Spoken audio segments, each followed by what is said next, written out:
บรรยากาศยามเช้าทุกคนก็มาเฮ็ดอยู่เฮ็ดกินแต่เช้ามื้อนี้กะเกียมยันบ่ทันพี่ๆน้องๆเอามางานดองมื้อนี้มาซอยดองมื้อนี้ทางนี้กำลังซอยซีนทางแม่ครัวเฮาทุกคน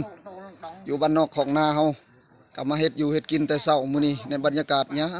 มเช้าๆกำลังขมุกขมุม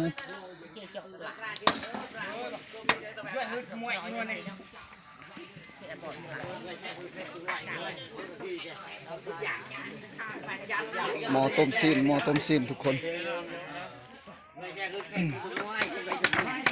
มาเบิ่งทางนี้ว่าเพิ่นเฮ็ดอยู่เฮ็ดกินหยังทุกคนวันนี้ก็มาเบิ่งกันกำลังเฮ็ดอยู่เฮ็ดกินบ้านนอกของนาเฮาบรรดาพี่ๆน้องๆก็ได้มาซอยดองมื้อนี้ซอยงานดองงานแต่งทุกคนในบรรยากาศยามเช้าๆแต่เช้าประมาณ1 โมงกลางคืน2 โมงกลางคืนนี่แหละทุกคนตอนนี้ฮะ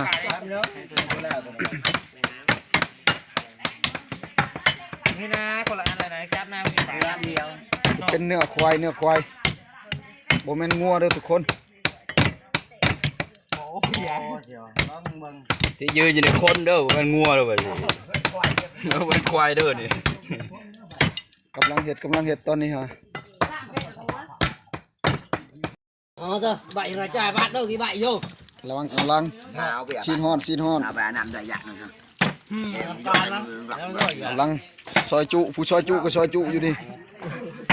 ก็กระบาน้ำได้ยากเนี่ยมันกระบาน้ำได้ยากแมนความมือเลยเจ้า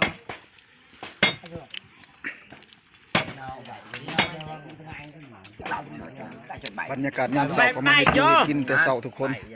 กาเกียมตอนรับแขกคนลาวนี่แหละบ่มีดอกแขก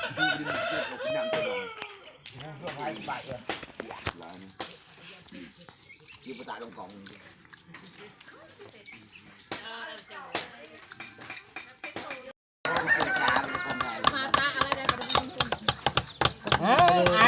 กินเห็ดกินเนื้อ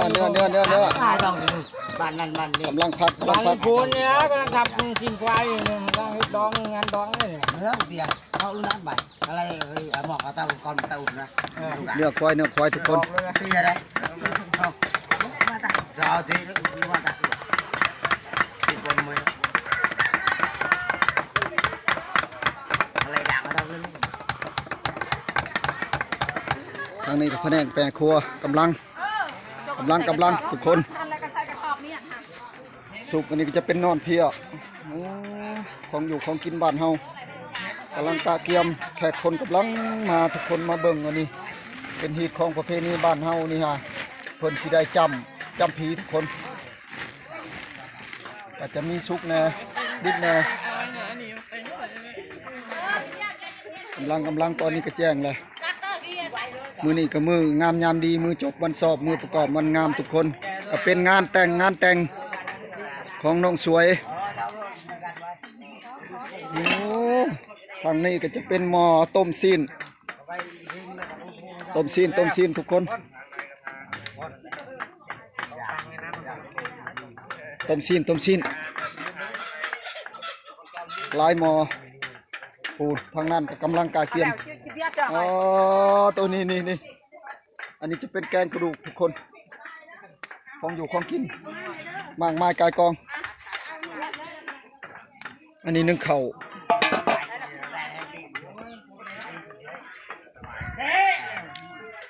ลายหมอเถอะเนาะอันนี้ก็กระดูกอีกเลยแกงทุกคน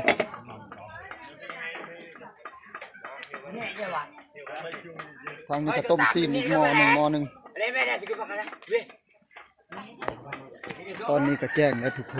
นมาเบิ่งบรรดาพี่ๆน้องๆเขาตอนนี้คนกำลังทยอยมาเลยทุกคน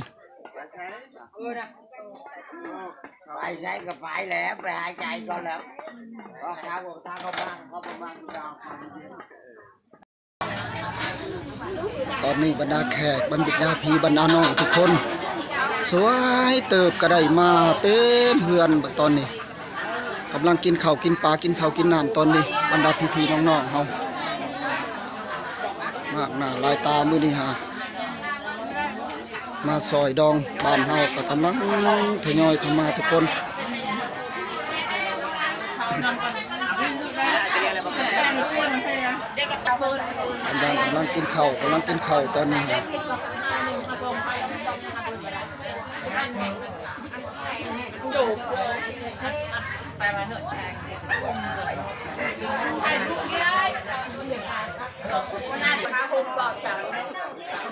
ตอนนี้กำลังพิธีน้องๆเขาเท่าแก่นะโฮม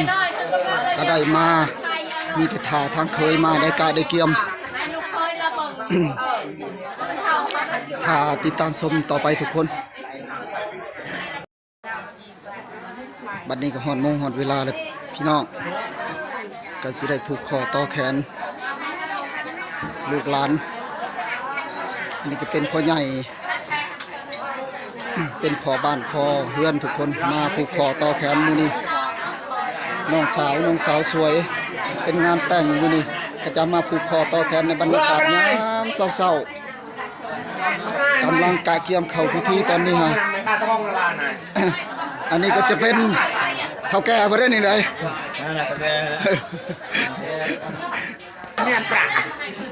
เครื่องที่จะผูกคอต่อแขนมื้อนี้ทุกคนก็มี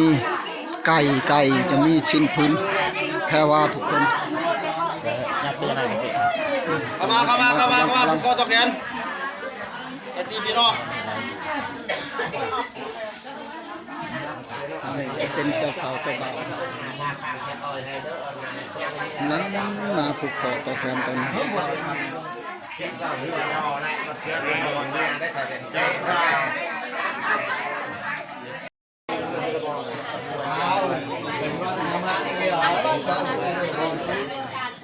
ตอนนี้ก็ได้มาผูกคอต่อแขนทุกคนก็ได้ถึงเวลานาทีทองตอนนี้ก็สวยเติบมื้อนี้ทุกคนก็มาเบิ่งบรรยากาศมื้อนี้ก็บ่ใหญ่บ่โตปานใดทุกคนจัดแบบธรรมดาบ้านเฮาโอ้คือคืนหลายมีแต่มาเบิ่งเอ้ยน้องคืนหน้าพาคานเต็มเรือนเต็มศาลมื้อนี้ทุกคน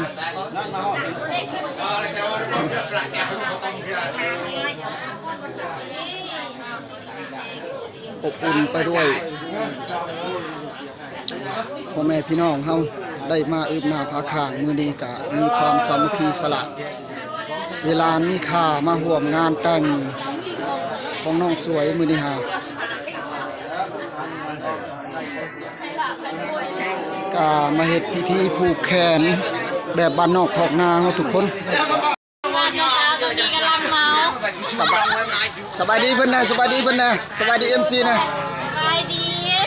เดินทางนั่งเมาส์นี่นะโอ้เจ้าสาวเฮาก็งามมื้อนี้แป๊บจับได้ฉันเลยวอเรียนไม่รู้เข้าใจเรียนนะโอ้จ้ะกำลังพาเจ้าบ่าวทุกคนตอนนี้กับเจ้าสาวกำลังรอเจ้าบ่าวกำลังสิเข้าพาขวัญทุกคนตอนนี้ฮะมาเฮ็ดตามหีบตามคลองบัดนี้กำลังนาวคือกับผู้การนั่นแต่ก่อนบ้านที่นู่นกับแกไปนู่นไปนู่นตะมอนกับพี่กูจังตู้คือเรื่องปัจจัยนะตะการเราเรื่องเตียนตะการเราเอาไปก่อนเนาะ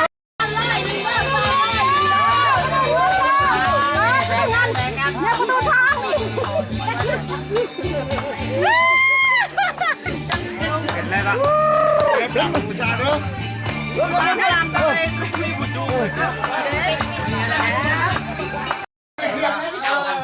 เป็นเอาหลังไล่ก่อนไล่ไล่มันนายจะแปะจะไล่นางแก้มได้คือชิแล้วไล่ได้แก่ไล่นางแก้มไล่ว่าใหญ่แต่เจ้าต่างไทยก็แต่ก็ช่วยอะไรปัดดงปัดสู้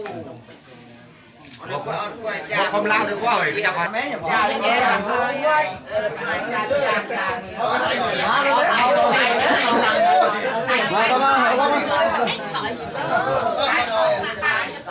กูไม่ได้ยุ่งโอเค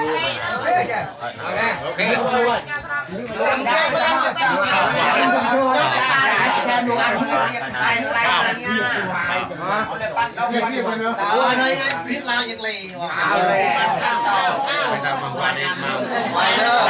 พี่ตะเพียอยู่แล้วจะจูเบิ่งร่างตัวน้องจะเป็นฉลาดเยอะยืนรถ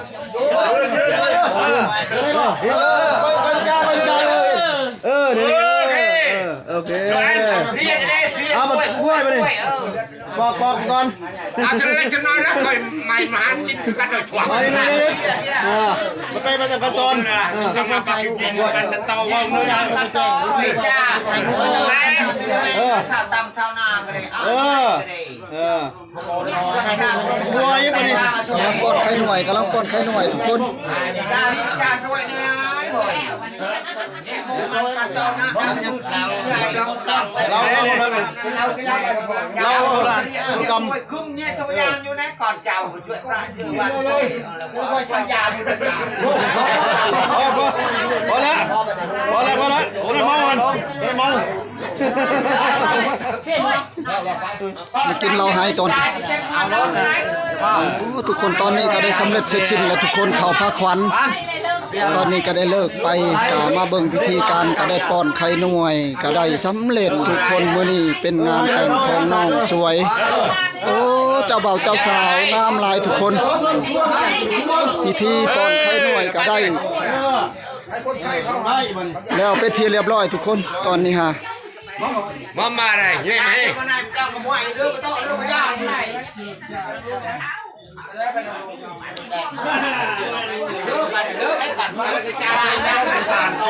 นี่ก็จะเป็นฮีทผมได้จ้า เฮ้ยเอ็นก็ต่อแชงนะ ที่บ้านเฮาถ้วย15ไก่15โตทุกคน แม่เอามีจำใจห้ามบ่เนี่ยจะได้เพราะแม่แทงเราแทงแทง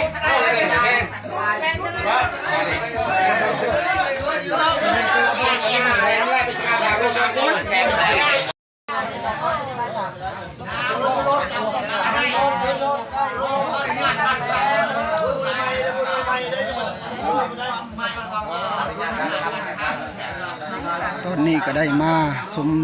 สมมาทุกคนพ่อปู่แม่ย่าเป็นคันสุดท้าย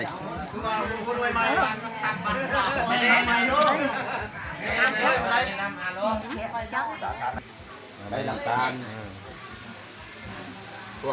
พวกเฮาหัวหน้าหน่วยหัวหน้ากลุ่ม